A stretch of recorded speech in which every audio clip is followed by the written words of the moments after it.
언젠가 책을 읽다가 이런 문구를 본 적이 있습니다.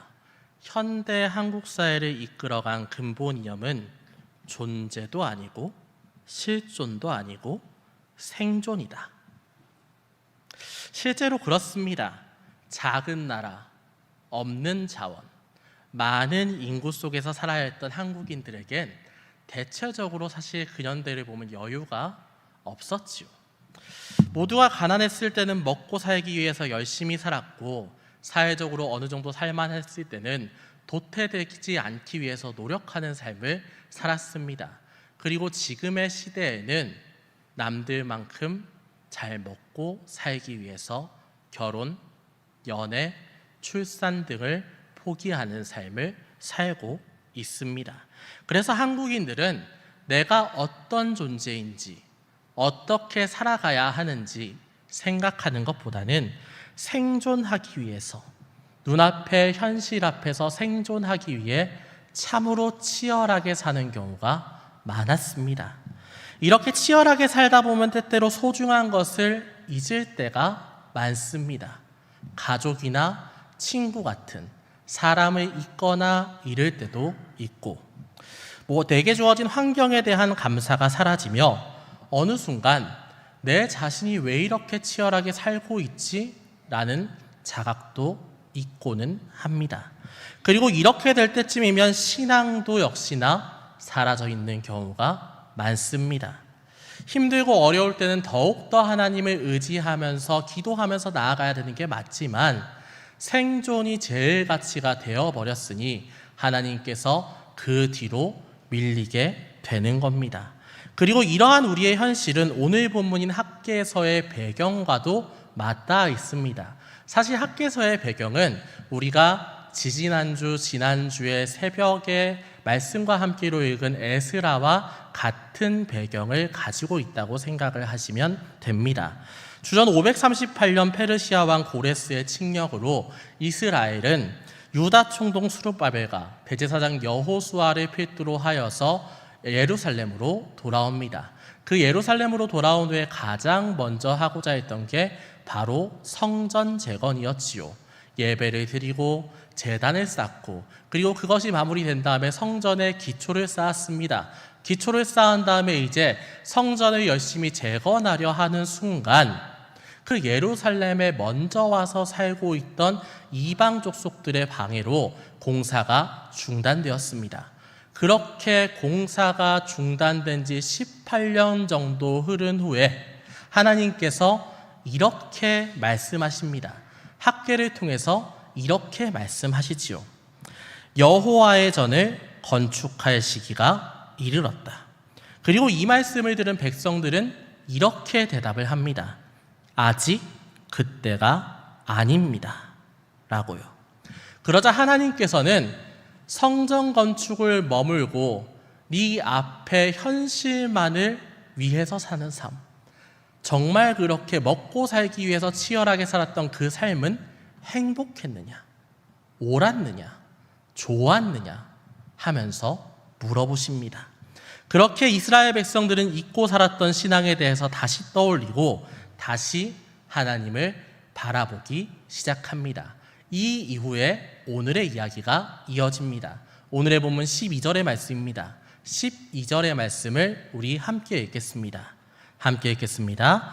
스알디엘의 아들 스룹바벨과 여호사닥의 아들 대제사장 여호수아와 남은 모든 백성이 그들의 하나님 여호와의 목소리와 선지자 학개의 말을 들었으니 이는 그들의 하나님 여호와께서 그를 보내셨음이라. 백성이 다 여호와를 경외하매. 아멘. 본문은 신앙의 중요성을 다시 떠올린 백성들이 여호와를 경외했다라고 얘기합니다. 특별히 원어로 볼 때 12절을 처음 시작하는 말씀은 그리고 그들이 들었다입니다. 여기에서 듣다라는 말로 쓰인 히브리어 동사는 그냥 그저 듣고 흘렸다, 그저 듣고 넘겼다라는 얘기가 아니라 듣고 수용했다라는 뜻을 가지고 있습니다. 쉽게 말해 하나님께서 성전 재건하라는 그 말씀을 백성들이 수용하고 순종했다라는 뜻입니다. 그리고 여기서 특징적인 부분은 이 모든 선포가 학계를 통해서 이루어졌다는 점입니다. 사실 이렇게 이야기하면 분명히 반문하실 수 있습니다. 아니 그러면 예언서에서 선지자 학계를 통해서 하나님께서 말씀을 선포하시지 선지자 통해서 선포하시는 거 아니면 누구를 통해서 선포하신단 말입니까? 너무나 당연한 얘기 하는 거 아닙니까?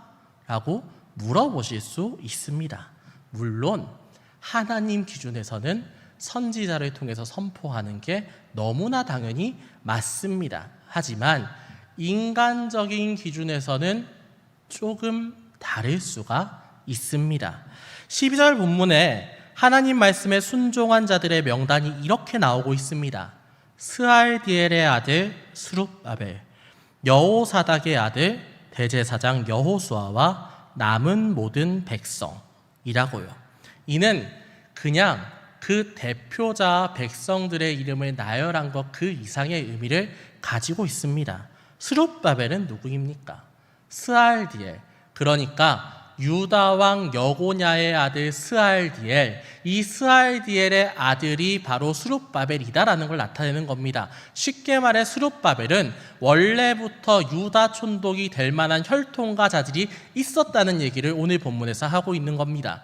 그 다음에 대제사장 여호수아는 누구입니까? 너무나 잘 나타나 있지요. 대제사장 여호사닥의 혈통 아들입니다. 너무나 혈통과 자격이 충분한 사람이다 라고 얘기를 하고 있는 겁니다. 쉽게 말해 스룹바벨과 여호수아는 원래 누가 봐도 남들 누가 봐도 대표자의 자격이 충분한 사람입니다. 그렇다면 학계는 어떻습니까? 학계는 그 어떤 혈통에도 속해 있지 않았습니다. 실제로 유대인이라는 것 외에는 성경에 그 뿌리를 확인할 만한 단서가 없습니다. 스룹바벨 여호수아에 비하면 그의 출신은 참 초라했다는 이야기입니다. 그래서 인간적으로 생각할 때 하나님의 말씀은 당연히 학계가 아니라 초라한 학계가 아니라 자격도 되고 혈통이 되는 스룹바벨이나 여호수아를 통해서 선포되는 게 인간적으로 생각할 때는 맞다는 생각이 듭니다. 그런데 하나님께서는 여러모로 자격이 되지 않는 것 같은 학계를 통해 당신의 말씀을 선포하십니다. 누가 봐도 합당한 선택을 하신 게 아니라 누가 봐도 이해가 안 되는 선택을 하고 있는 겁니다. 그렇다면 하나님께서는 왜 이런 선택을 하셨을까요? 그것은 우리 오늘 하나님 말씀에 순종하는 스룹바벨, 여호수아 그리고 그 남은 백성의 모습을 보면 알 수 있습니다. 이 사람들은 인간적으로 생각했을 때 순종할 필요 없는 학계의 말씀, 하나님을 통한 학계의 말씀에 이런 방구도 없이 순종을 합니다.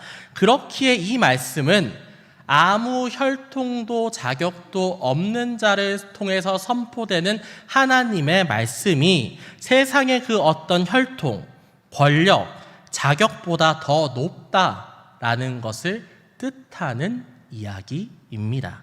그리고 이는 신앙인에게 무엇이 중요한지 알려줍니다. 우리가 한참 치열하게 세상을 살고 있을 때는 앞서 얘기했듯이 생존 그 자체가 굉장히 중요하다고 생각을 합니다. 그저 눈앞의 일만을 해결하는 데만 급급한 삶을 살게 되지요.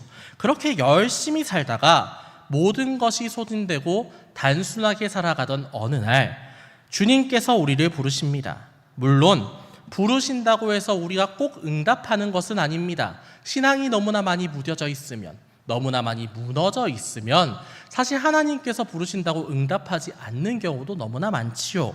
그래서 하나님께서는 몇 번 더 부르시고 포기하지 않고 몇 번 더 부르신 다음에 이제 돌아와라고 계속 말씀하십니다. 그리고 그 부르심에 응답한 순간 우리는 무엇이 중요한지, 무엇이 소중한지를 깨닫게 됩니다. 당장 우리 앞에 닥쳐있는 일이 아니라 멀게 느껴졌던 하나님을 향한 신앙이 훨씬 더 소중하다. 우리가 치열하게 살면서 우리가 얻고자 했던 그 모든 것들, 세상의 가치들, 돈이나 권력이나 명예나 인맥, 그런 것들이 중요한 게 아니라 우리가 멀게 생각했던 하나님을 향한 신앙이 훨씬 더 중요하다는 걸 느끼게 된다는 얘기입니다.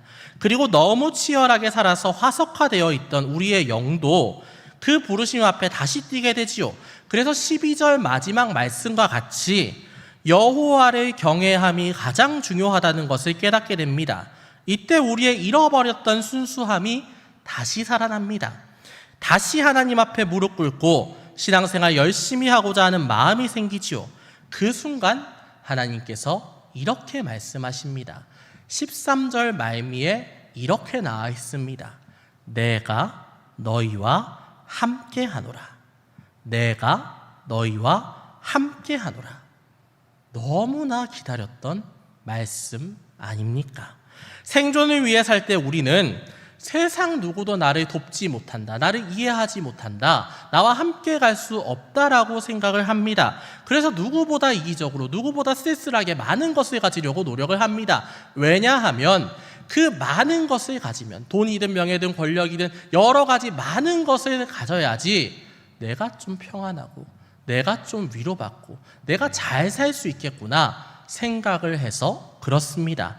하지만 하나님께서 오늘 말씀과 같이 내가 너희와 함께 하노라 라고 선포하셨던 그 순간 우리의 그 생각이 잘못되었음을 깨닫게 됩니다. 보통 너희와 함께 한다는 말씀은 구약에서 두려워하지 말라는 말씀과 함께 씁니다. 두려워하지 말라, 내가 너와 함께 하노라 라는 말씀과 같이 씁니다. 그리고 보통 이 말씀이 우리 눈에 들어올 때, 우리 마음에 들어올 때 우리의 현실은 그렇게 녹록지 않은 경우가 많습니다. 현실을 굉장히 치열하게 열심히 살아가다가 다 소진된 경우, 그래서 내 눈앞의 현실을 감당하기 어렵다고 느끼는 경우가 굉장히 많습니다. 그래서 이렇게 생각을 하지요.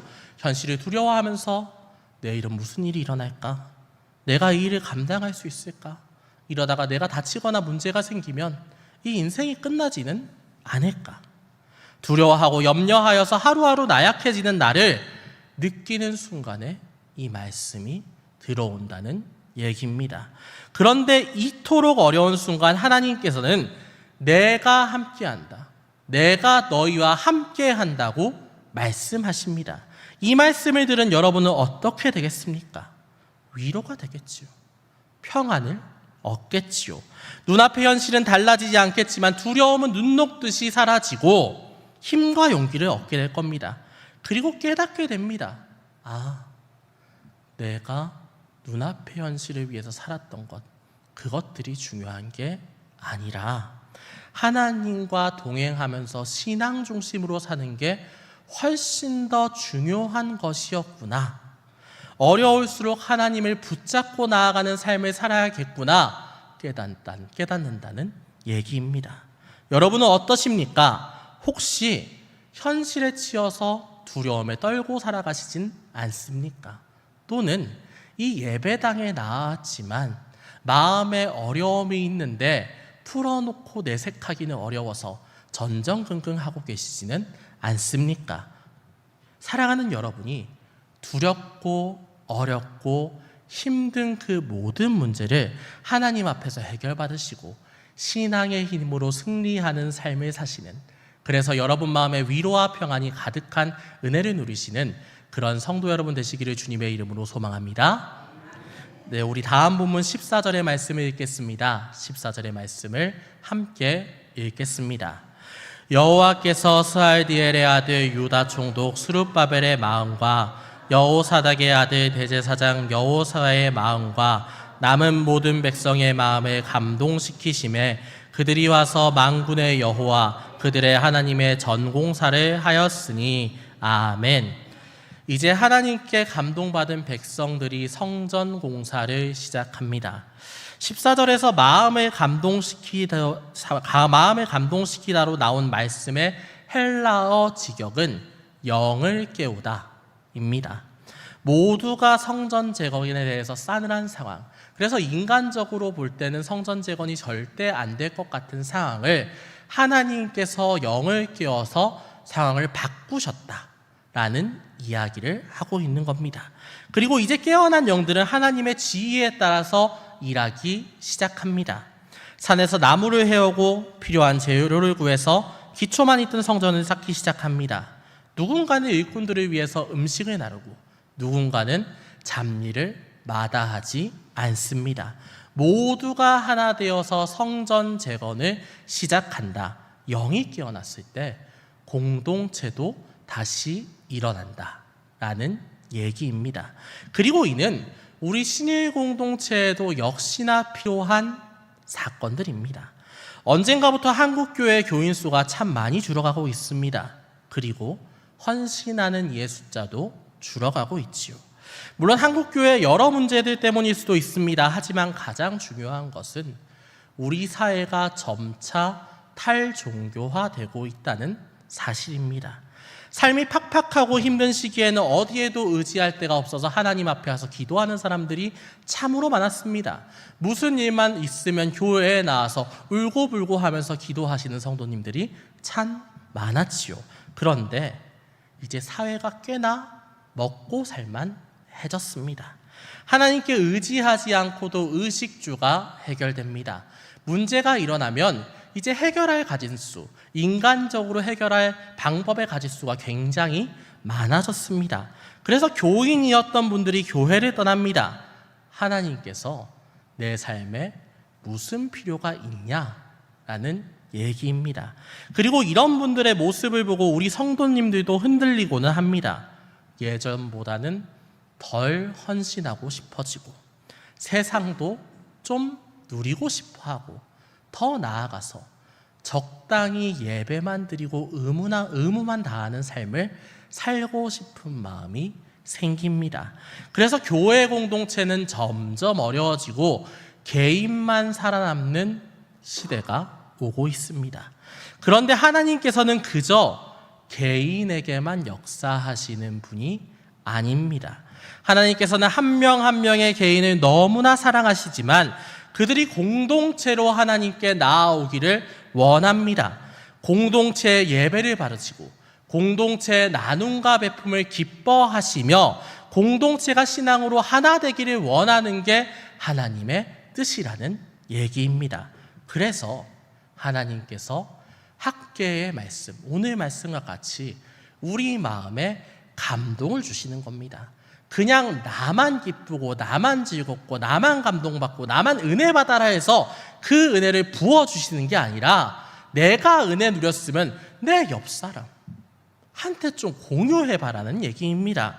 그렇기에 우리는 내가 은혜 받았으면, 내가 느낀 감동이 있으면 내 옆에 사람, 좀 교회 안 나오는 장기 결석자, 좀 더 나아가서 온라인 예배만 드리고 지금 출석 안 하는 분들, 그런 분들한테 내가 받은 은혜를 좀 나눠봐야 합니다. 그렇게 함께 예배드리자고 독려할 때, 함께 하자고 독려할 때에 우리 공동체는 더욱더 신앙적으로 부흥하게 된다는 얘기입니다.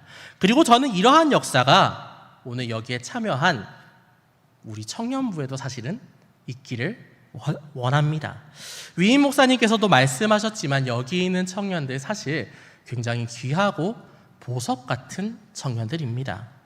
제가 군에서 사역할 때에 사실 가장 많이 본 친구들의 유형이 민간에서는 신앙생활을 잘 했는데 군에 와서 교회에 나오지 않는 친구들이었습니다.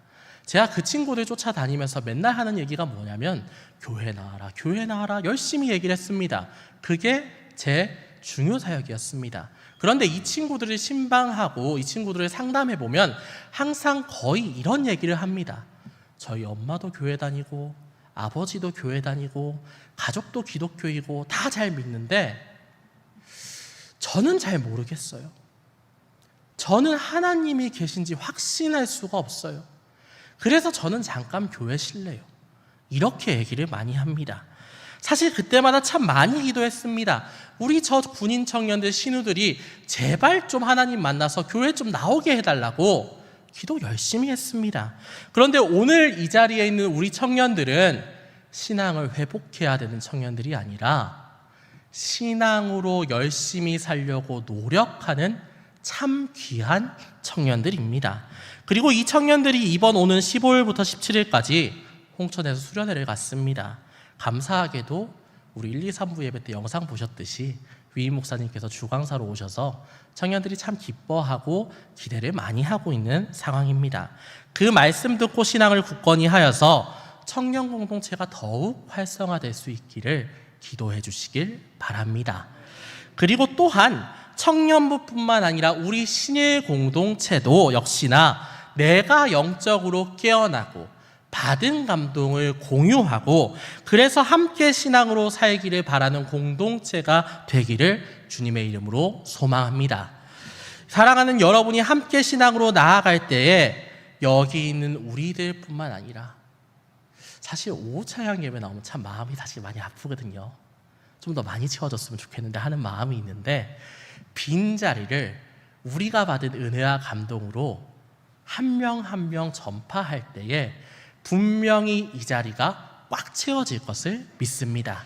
그래서 그 마음으로 나아가시어서 내 옆에 있는 사람, 내 앞에 있는 사람, 우리 옆집에 있는 사람, 그리고 우리 가족에서 믿지 않는 사람까지 전도하시어서 우리 신일 공동체가 날로 부흥하는 기쁜 공동체 되기를 주님의 이름으로 축원합니다. 우리 이 시간에 기도하겠습니다. 사랑과 은혜가 충만하신 하나님 아버지 너무나 감사합니다. 오늘 학교에서의 말씀으로 주님의 음성을 듣게 하시니 감사합니다. 하나님 아버지, 우리가 오늘 학교에서의 말씀처럼 세상에서 치열하게 살다가 힘들 때 주님의 음성 듣기를 원합니다. 주님의 음성 듣고 은혜 받아서 위로하고 회복할 때에 나만 회복하는 사람이 아니라 더 나아가서 우리 공동체와 함께 은혜를 나누고 지금 나오지 않는 여러 사람들하고도 함께 하여서 우리 신일 공동체가 부흥하는 데 일조하는 우리가 될 수 있길 원합니다. 주님께서 그 은혜를 주시옵고 그 은혜를 공유하고 더 나아가서 함께하는 기쁜 공동체가 될 수 있도록 주님께서 허락하여 주시옵소서. 주신 말씀에 감사하며 또한 이후의 예배 순서를 주님께서 이끄실 것을 믿사오며 거룩하신 우리 주 예수 그리스도의 이름으로 기도합니다. 아멘.